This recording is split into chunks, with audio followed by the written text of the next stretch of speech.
Here's a movie where I saw the poster for, and I said, what the hell is this? Mel Gibson's in this? There's no way it's coming to a theater near me. It did. Monster Summer, even though it's now fall. Let's find out.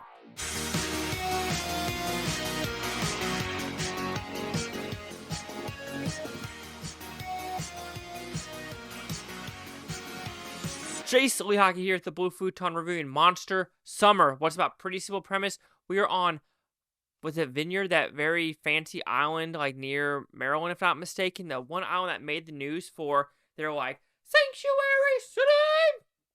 And then Governor DeSantis and Abbott said, bet, here's some migrants. And they're like, no, we can't take them. So that place. But that's not 2022. It's now 1997. And these kids, they're kind of like disappearing.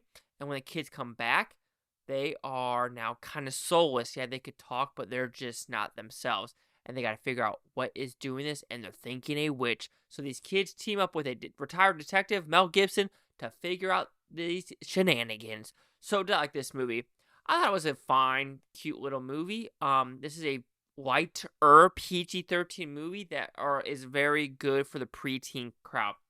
One thing about other PG-13 movies that have come out this year, like Tarot, this, Imaginary, what was the one that just came out recently? Bagman, even this R-rated Strangers Chapter 1, I prefer this one over all of them because it had a nice comedic element to it. It brought me back to like the younger R.L. Stine, Goosebumps types of stories where, yes, you have a decent amount of jump scares here and there, but it's very playful, and it was kind of refreshing to have that. Yes, is this a very superficial movie that you know what happens at every single corner?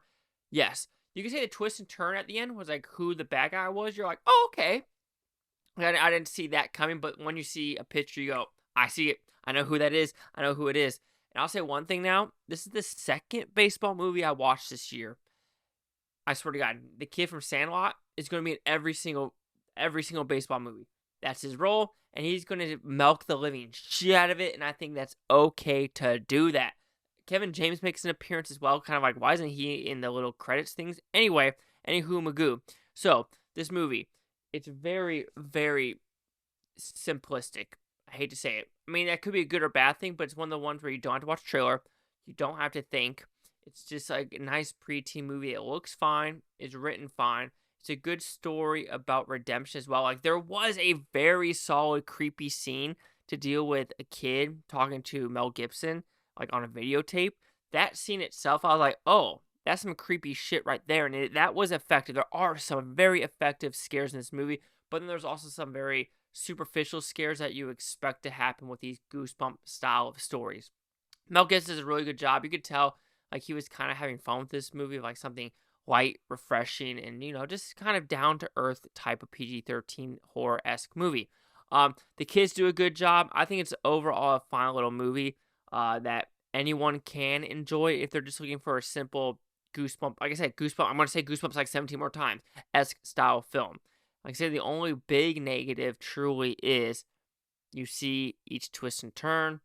It's nothing different. You know exactly what's going to occur. Could there be a little more antes? Absolutely. Because what does occur in this movie, you're like, you just think also that, like, it's like almost a Jaws-esque type of, like, town not wanting to tell the truth of, like, no, this town gets so much economy from this summer months that we're going to downplay it. So it has that Jaws-esque style of elements to it, but it's fine when it comes to that. But overall, it's probably going to be a very short review. Monster Summer. Kind of a weird to come out, like it's one of the weird ones where it's like it's based in the summer, but it could be good with the Halloween crowd. But I've never seen a trailer for this movie. I think it's kind of fun under the radar, and it's kind of interesting that it is making an appearance in theaters. I'll be surprised if it makes $1 million, but like I said, I bet you it was kind of a cheap movie to make, as well as like a zero for distribution, not distribution, but a marketing budget. But no, I think it's a fine little movie. Anyone can enjoy it. But it's also one of the ones that when you're done watching it, you're like, do I really need to watch it again? And is it anything that special? Not really. So Monster Summer will receive a 3 out of 5 Futons, which equals at 60%. Let's see what the critics and user scores gave this one. So 7 critics right now, fewer than 50 audience score, a negative, a negative, a negative, a positive, a positive, a positive, and the 7th one will be a positive. So people are just saying it's a B. It's harmless. It's harmless. It's pleasant. It is what it is. Of course, people that see Mel Gibson, they're automatically going to be like, die, die. But anyway, let's do some quick math in my head. There's 7 of them. Like I said, 4 divided by 7. It's at 57%. So we're at 57.60. Chase Sock here, the Blue Futon. Like, comment, subscribe. One of the things, Bluetoontopia. You Blue Futon, thank you for watching. Have a great day. After watch Tate tomorrow, week, month, or year. Found every single freaking one of you. Peace and love. Peace and love. And just have a pleasant Halloween. Whoa.